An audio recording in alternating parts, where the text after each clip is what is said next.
nicht der Fürstende, sondern ich bin nur der Vorbereitende. Ich zittere nicht vor der Stunde irgendeiner Entscheidung, aber ich will sie sehen und ich will stark sein. Ich will die Füße fest in unsere Erde stemmen, um dem Ansturm nicht zu erliegen.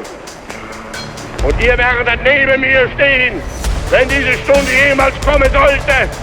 Ihr werdet vor mir, neben uns, seiten und hinter mir stehen.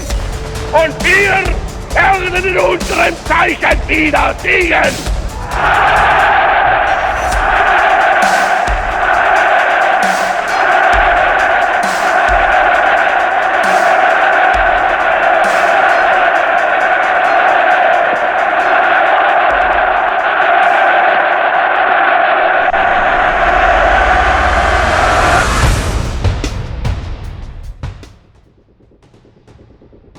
ንብዙሓት ንዲያብሎስ ዝውክል ሰብኣዊ ባህሪ መግለፂ ረኸቡሉ ኢልካ ምስ እትሓትት ስሙን ተግባሩን እናዘከረው እንሆ ኣምሳል ኢሎም ይፅውዕዎ።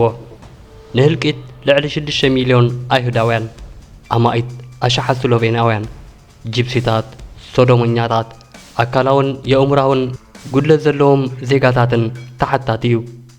ስቅያትን ኣውያትን ሰብኡት፣ ኣንስቲ፣ ኣረገውቲ፣ ህፃናትን ንሓድሕዱ ተደራሪቡ ንሰማያት ክሳብ ዝጠርዕ ጨኪኑ ክንበሩ ይኮነን ንኽጽወዩ ዘስካሕኩዕ ተግባራት ጭካነ ፈጺሙ። እዚ ዛንታ ናይቲ ንሓደ ካብ ዓለምና ዝሰልጠኑ ሕብረተሰባት ተገይሩ ዝውሰድ ህዝቢ ሕልንኡ ትሂኡ እንስሳዊ ተግባራት ንኽፍጽም ተሓባባርን ኣጋፋርን ዝቐየረ ውልቀ ሰብ እዩ። ዝተወጠነ ዝተሓባበረን ናብ ኢንዳስትራዊ ደረጃ ክበጽሕ ዝተገብረን ዕንወት ህዝብን ሃገርን ዘስዓበ ሰብ ልክዕ ከም ዋንም ወዲ ሰብ ብንቡር ኣገባብ ዝተወልደ ክንሱ ከመይ ገይሩ ዓለምና ካብ ዝረኣየቶም መልእኽቲ ኩሎም እቲ ቐንዲ ከይሲ ኾነ። እዚ ድምፂ ሬድዮ ኤረና መደብ ገጻት ህይወት እዩ። ዝሓለፈ እዋን ንሂትለር ኣልዒልና ዝጀመርናዮ ጽዋ ከይዛዘምና ዝተዋህበኒ ናይ ኣየር ሰዓታት ብምእካሉ ብኻልኣይ ክፋል ተቋጺርና ተፈላሊና ነርና። እንሆ ዝጀመርናዮ ጽዋ ንምዝዛም ተመሊሰኩም ኣለኹ። ኣዳላውን ኣራብን ዝመደብ ኣስመሮም ሃይልኤ ሰናይ ምክትታል። እዚ ድምፂ ራድዮ ኤረና እዩ።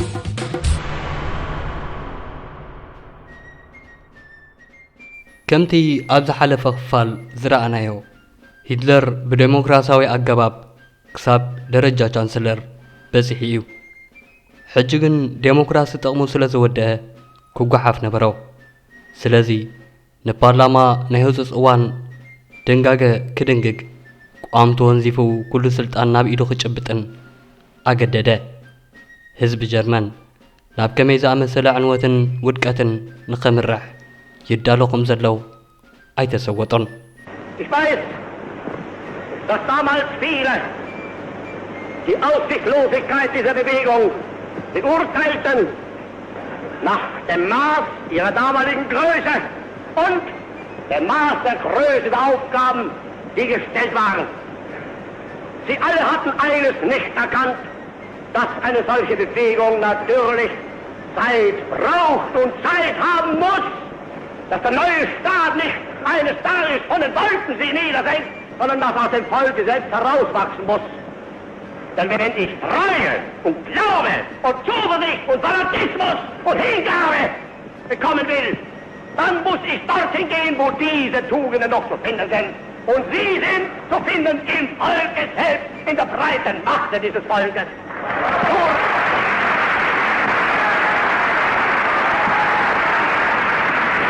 Da wollen wir denn in dieser Stunde wieder unseren alten Schlachtruf ausstoßen. Unsere nationalsozialistische Partei und das deutsche Volk und das deutsche Reich dienen Sieg Heil! Sieg Heil!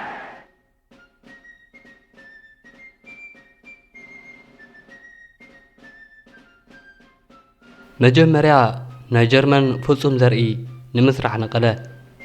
እዚ ዱልዱል ቆማት ምልኩዕ ዘርኢ ክኸውን ነበሮ። ኣብ 1933 ሂትለር ተወርሳዊ ሕማም ዘለዎም ዕሸላት ንኸይውለዱ ዝኽልክል ሕጊ ነዲፉ ኣጽደቐ።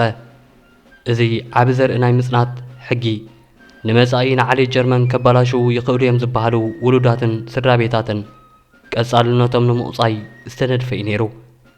በዛ ኣዋጅ ምኽንያት ካብ 1933 ክሳብ 1945 ኣብ ዝነበረ ዓመታት ልዕሊ 400,000 ህፃናት ተቖፀዩ።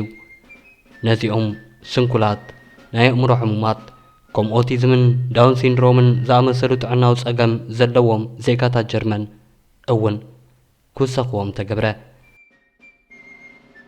ብድሕሪ እዚ ሰልፊ ናዚ እቲ እንኮ ሕጋዊ ውድብ ምዃኑ እንኮ ናዚ ጥራይ ድማ ኣብ ፖለቲካዊ ህይወት ጀርመን ክውስን ከም ዝፍቀዶ ኣወጀ። ካብ ህዝቢ ክመጽእ ንዝኽእል ምዕዘምዛማት ንምቑጻይ ስቶርም ትሩፐርስ ኢሉ ሰሚዎም ንዝበልናዮም ምልሻታቱ ኣውፈረ። 4,000 ዝኾኑ ኮሚኒስታውያን መራሕቲ ምስድራ ቤታቶምን ደገፍቶምን ተቐጥቀጡ፣ ተኣስሩ፣ ተቐትሉ። በዚ ተግባር ከም ፖለቲካዊ ሓይሊ ዝነበሮም ህልውና ኣኽተመ።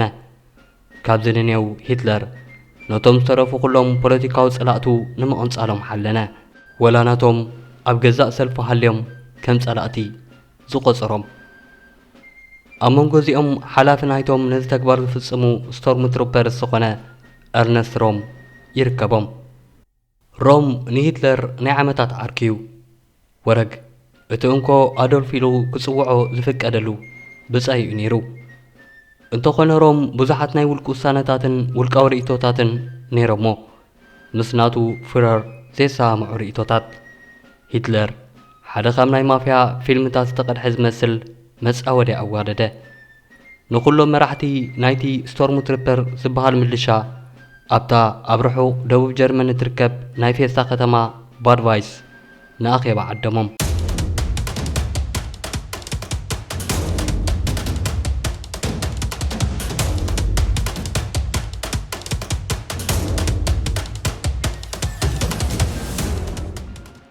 ኣብ ወጋሕታ ገለ ኣባላት ናይቶም ናይ ውልቀ ሓለውቱ ዝኾኑ ኤስኤስ ሒዙ ኣብ ገማግም ቀላይ ናይታ ከተማ ናብ እትርከብ ሆቴል ኣምርሐ።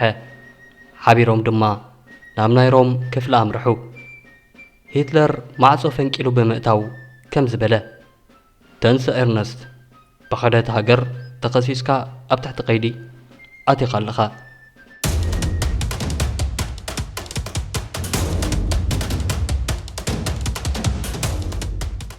ኣብ ዝቐጸለ መዓልቲ ወላ ሓንቲ ከም ዘይተፈጥረ ናብ በርሊን ተመሊሱ ንኣባላት ካቢንኡን ስድራ ቤቶምን ናሻሃ ግብጃ ገበረ። ቅድሚ መዓልቲ ወላ ሓንቲ ዝተፈጥረ ይመስል ኣይነበረን። ብርግጽ እውን ኣብ ሓንጎል ከም ሂትለር ዝኣመሰለ ጨካን ሰብ ቀቲልካ ምስሓቕ፣ ሓዘን ፈጢርካ ምጽምባል ንቡራትን ተመላላእትን ፍጻመታት ነበሩ። ኣብ ባይታ ግን ኣብ ውሽጢ 24 ሰዓታት ዘይመልእ ጊዜ ዳርጋ 200 ዝኾኑ ኣባላት ኤስኤ ተኣሲሮም ነበሩ።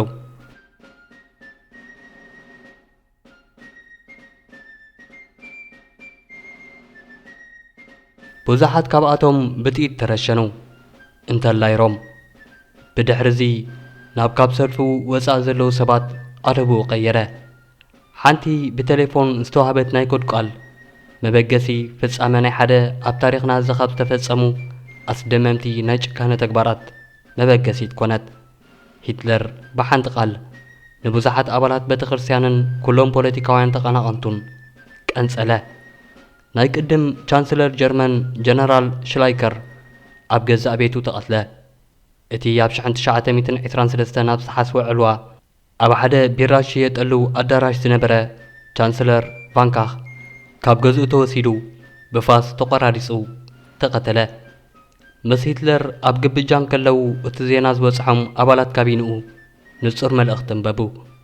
ድሕሪ ደጊም ሂትለር ኣምላኽ እንተበለውን ሕራ ኢልካ ክምለኽ ዘለዎ ኣርዓዲ ውልቀ መላኽ ምዃኑ ካብ ዝንኔው ጀርመን ከመይ ትምራሕ ጥራይ ዘይኮነ መን ክነብር መን ክቕተል ከም ዘለዎ ክውስን ዘኽእሎ ፍጹም ሓይሊ እውን ከም ዝወነነ ነጸረ። ኩሎም ተቃውምቱ ድሕሪ ምጽልጻሉ ሕጂ ናብቲ ቀደም ኣብ ሜን ካምፕ ዝጸሓፎ ካልኣይ ምዕራፍ ሰብርኡ ክሰጋገር ይኽእል እዩ። مصنات نعالي تايهود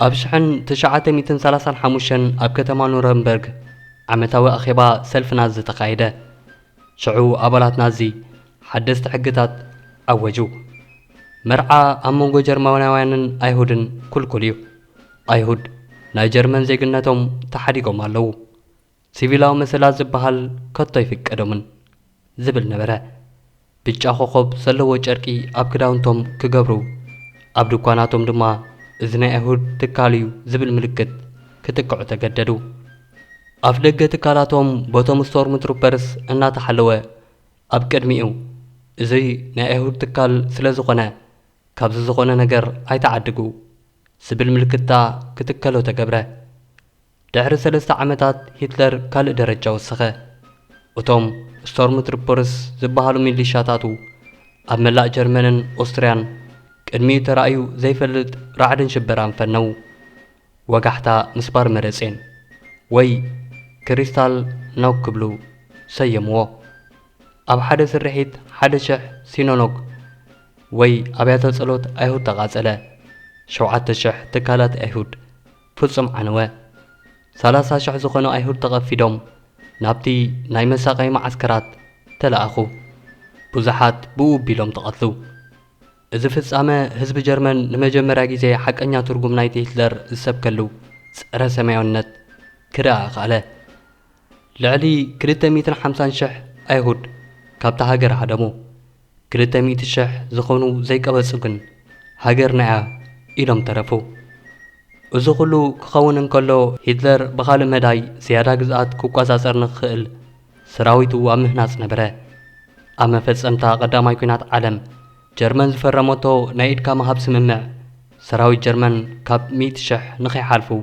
زقد نبره هتلر جن بمسرتا مصحفو مين كامبف ذاتو مبسعة كامل لا أوروبا زمعبلة سراويت أمهنا زاتو كره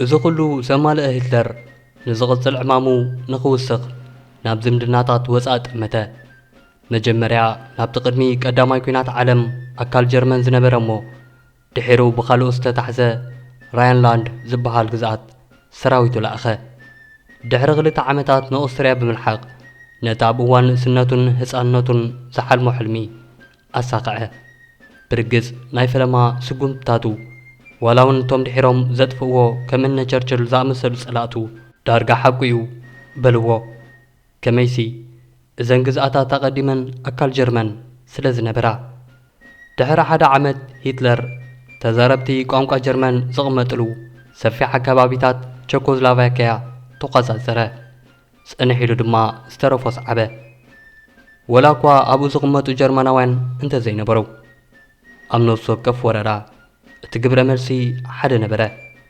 بريطانيان فرنسان يفررها كاوساقن ولا حنتي قبران سلازي بولاند مزورر كينات كخفتا مخانن كفرره انكلوا كمكم نجر كحسبه عشش بلو أب حدا مسكرم شحنت 939 هتلر نبولاند تقعه بزي دما كلاي كينات عالم مغارجو بوقع غنطته نمجمرا غيزي كالوت مراحت هاجرات هتلر كمي عينت زي مخناتاو سب مخانو رأيو أب تاريخ بخمت سراويت هتلر زفاز أمو درجة نهزبي إلاما زقبر سرعات كساب شعو ترأي فلتن اتخوينات بوغن نازي هاجر نمحلاو زي كونه كالوه زرقتاتات فيكا لعلنات آريان نمرققاز سلز نبرا هزبن سراويتن كيف لالي جفجفه شعو جيزي چكان نازي سم كساب زسانو خونه كساب دحيرو وانس أرسب أونت زقبر چكانه زبل كسل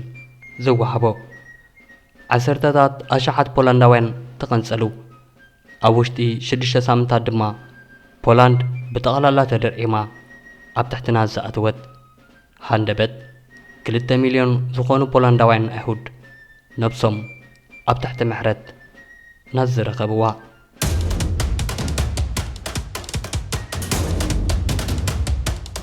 مياديا 1904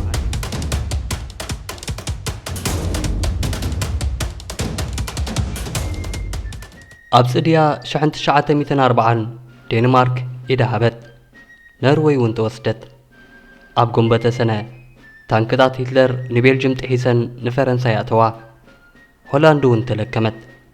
ንሂትለር እዞም ዓወታት ንሱ ናይ ህዝቢ ኣርያን መሲሕ ምዃኑ ዝሕብረው ህያዋን ምስክራት ነበሩ። በዚ ድማ ነታ ክትመሓዘቦ ትፍትን ዝነበረት ናይ ስታሊን ሩስያ ንምውራር ዓጋቲ ከም ዘይብሉ ኣመነ።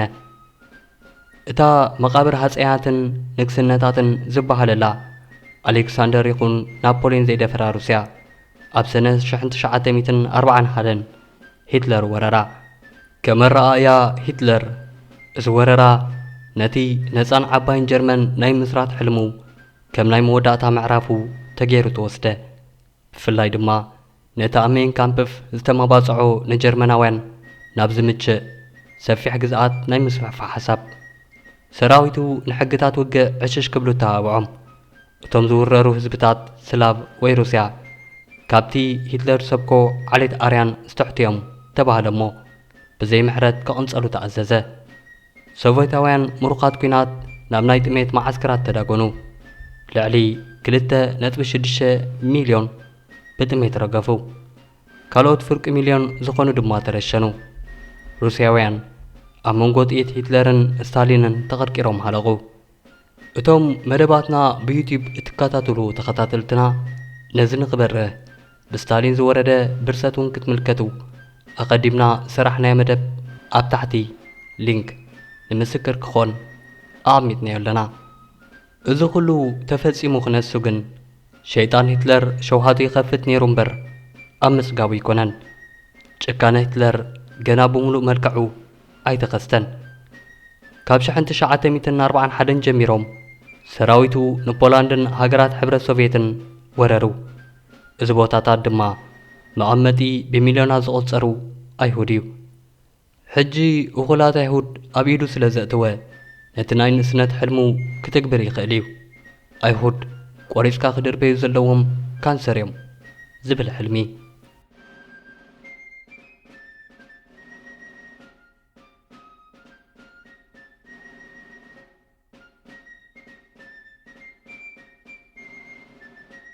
ኣይንሰን ግሩፐን ፍሉያት ናይ ቅትለት ኣህዱታት ንሩሳውያንን ፖላንዳውያንን ኣይሁድ ንምቕታል ተላእኩ።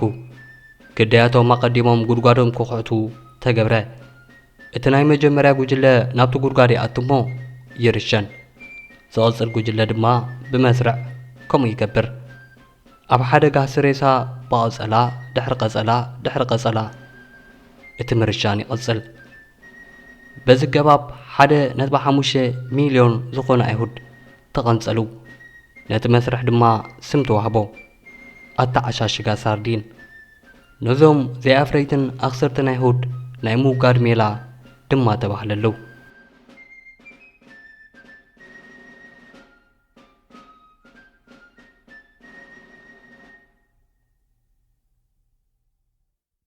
ብልዑል ምስጢር እሙናት ልኡኻት ሂትለር ካልኦት ኣገባባት ጃምላዊ ቅትለት ንምርካብ ኣብ ምርምር ነበሩ።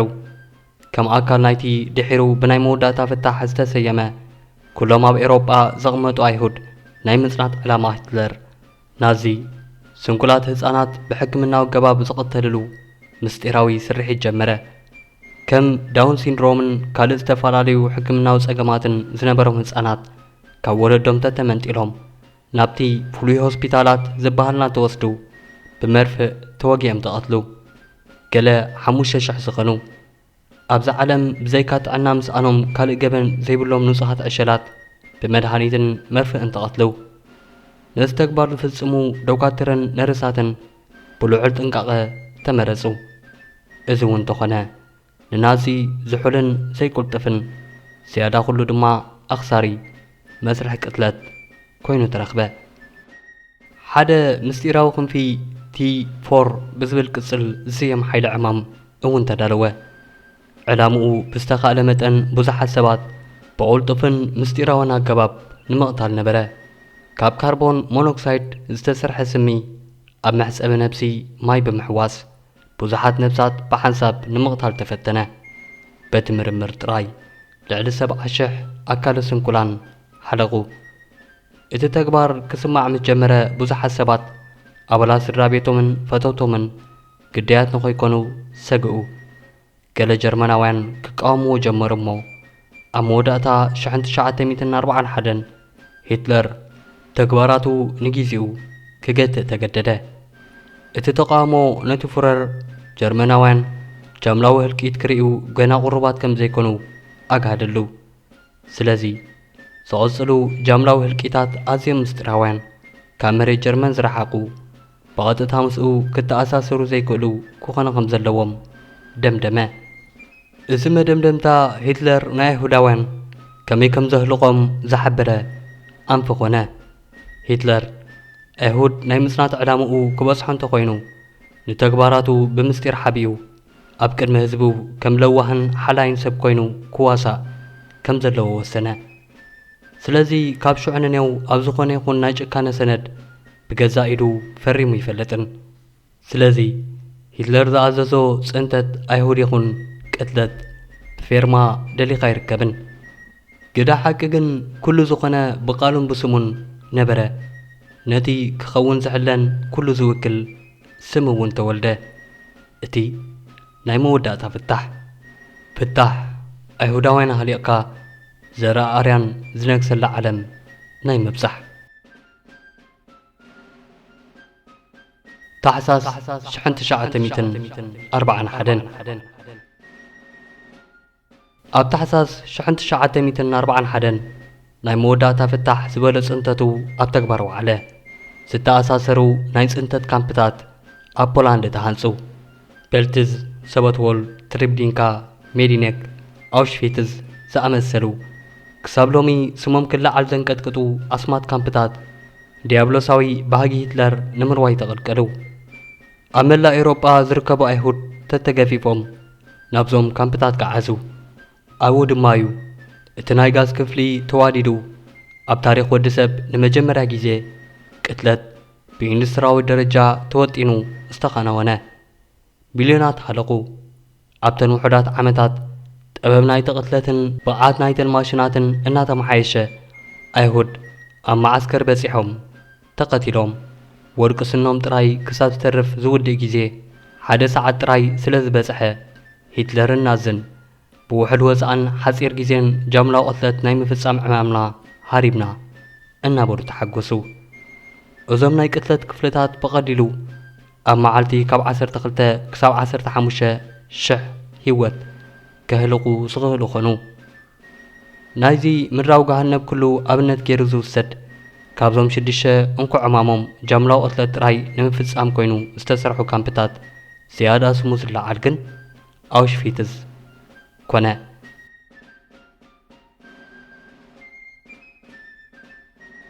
ከምዚ ዝኣመሰለ ኢንዱስትራዊ ደረጃ ዝሓዘ ቅትለት ሓደ ቀንዲ ሽግር ምፍጣሩ ዘይተርፍ እዩ። ሂትለር ንሰይጣናዊ ተግባራቱ ህዝባዊ ተሳትፎ ደለየ። ካብ ዘዋሪ ባቡር ክሳብ ሓላው በሪ፣ ካብ ወተሃደር ክሳብ መንግስታዊ ስራሕተኛ ኣብቲ ቅትለት ኢድ ብዙሓት ጀርመናውያን ብደም ክሕጸብ ኮነ። ካብኡ ሓሊፉ ሂትለር ኣይሁድ ኣብ ልዕሊኦም ንዝወረደ ዕጫ ተሓተቱ ባዕሎም ምዃኖም ከእምን ጻዕረ። እንተ ደኣ ኣይሁዳውያን ነጋዶ ንዓለም ናብ ዳግማይ ኩናት ንምእታዋ ተዓዊቶም እቲ ውፅኢት ዓወት ኣይሁድ ዘይኮነ ፍጹም ጥፍኣት ዘርኢ ኣይሁድ ኣብ ኤውሮጳ እዩ እናበለ ንህዝቢ ጀርመን ሕጹብ ኢድካ ከም ጲላጦስ ተግባራትካ ድማ ምክልኻል ህላውነትካ እምበር ካልእ ኣይኮነን ኢሉ ከእምኖ ጻዕረ። ከመዘራርባ ሂትለር ህዝቢ ጀርመን ካብቲ ደም ንጹህ እዩ።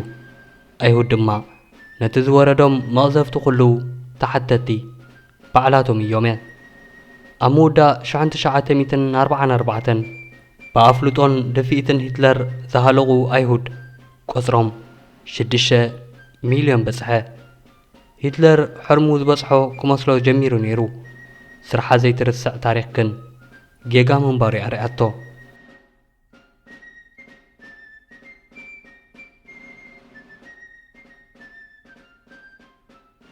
እቶም ዝነዓቖምን ሕስራ ዝበሎምን ህዝብታት ኣብ ዝኣተዎ ኣትዮም ካሃድንዎ ግንባሮቱ ፍሪሶም ናብ ቤተ መንግስቱ ተቃረቡ። 29 ميازيا 1945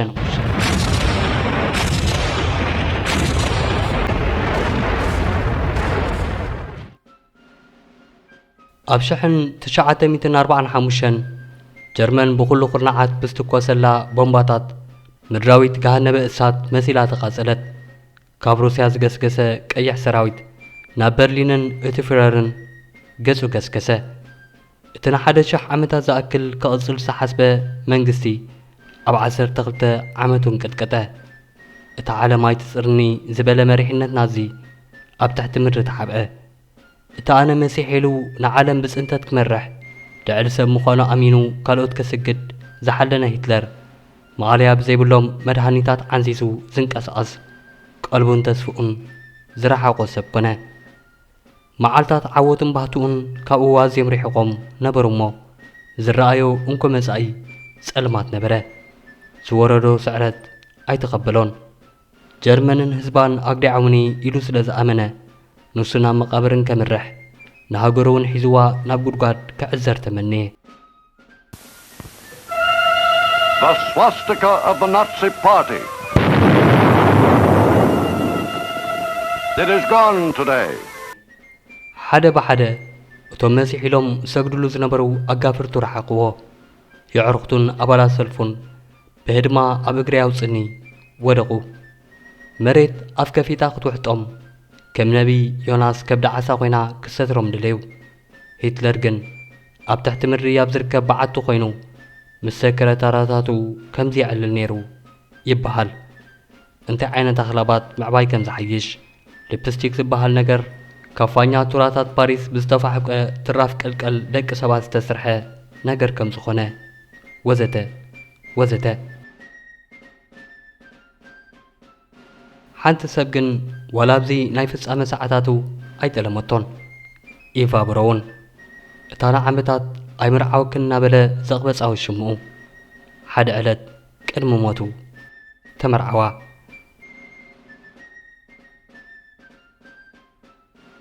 30 ሚያዝያ 1945 ኣብ ቅድሚቶም ቁንጣሮ ዝተረፉ ኣገልገልቱ መርዓውን መርዓትን ሂትለር ክልቲኣቶም ጽሩያ ዘረኣርያን ምዃኖም መሓሉ። ኣብታ ናይ መወዳእታ መዓልቲ ወርሒ ሚያዝያ 1945 ገለ ደቂቕ ድሕሪ ሰዓት 3 ድሕሪ ቀትሪ ሂትለርን ሓዳሽ ሰበይቲ ኢቫን ናብታ ኣብ ትሕቲ ምድሪ ዝርከብ ውልቃዊ መደቀሲኦም ኣምርሑ። ኣብኡ ድማ ሳይናይድ ዝበሃል ስም ኣቐበላ። ነቶም ኣብ ልዕሊ በርሊን ኮይኖም ዝሃድንዎ ሰራዊት ሶቪየት ኢዱ ካብ ምሃብ ኣብ ትሕቲ ምድሪ ነብሱ ኸጥፍእ ቆሪጽ እዩ። መጀመርያ ኢቫ ዝተዋህባ ስም ወሓጠት። ብድሕሪኣ ሂትለር ሽጉጥ ኣውፂኡ ነብሲ ቅትለት ፈጸመ። ኣነ መሲሕ ዝበለ ልዕሊ ሰብ ንምዃን ዝሃቀነ ብጭካነ መወዳድርቲ የብሉን ናይ ዝበሃል ሰብ ህይወት ኣብቲ ዝሓለሞ መንግስትን ዘደልደሎ መንበርን ዘይኮነ ከመንጭዋ ኣብ ትሕቲ ምድሪ ብኸምዚ ኣገባብ ተፈጸመት። ሓደ ሰሙን ኣብ ዝኸውን ጊዜ ኣብ 8 ግንቦት 1945 ጀርመን ኢዳ ሃበት። ሂትለር ዝኸፈቶ ኹናት ኣብ ታሪኽ ዓለም እቲ ዝኸፍአን ዝያዳ ደማውን እዩ ነይሩ። ብምስጢር ክሕዞ ዝሃቀነ ናይ ጃምላዊ ህልቂት ማዓስከራቱ ምስ ተዳሰሰ ድማ ሓቀኛ ሕብርን ጫፍ ጭካነን ናይቲ ንሱ ዝሃዝነጾ ስርዓት ተራእዩ ዓለም ፈንፈነት። እዛ ናይ ሕጂ ጀርመን ቀንዲ ምስክር ፍሽለት ሂትለርን ስነ ሓሳብ ናዝን ትመስል። ከመይሲ ኣዝያ ርግእቲ ተጻዋሪት ዴሞክራስያዊትን ሕብረ ባህላዊትን ስለ ዝኾነት እዚኦም እቶም ኩሎም ሂትለር ዝጽዮኖም ነገራት እያቶም ነይሮም።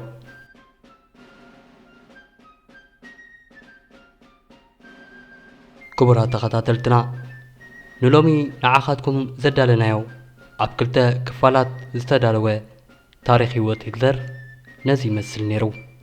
ምሳኹም ዝጸናሕኩ ኣዳላውን ኣቕራብን ዝመደብ ኣስመሮም ሃይደ ምስ ካልኦት መደባት ሬድዮ ኤረና ሰናይ ናይ ምክትታል ጊዜ ክኾነልኩም እናተመነኹ ሸሎም።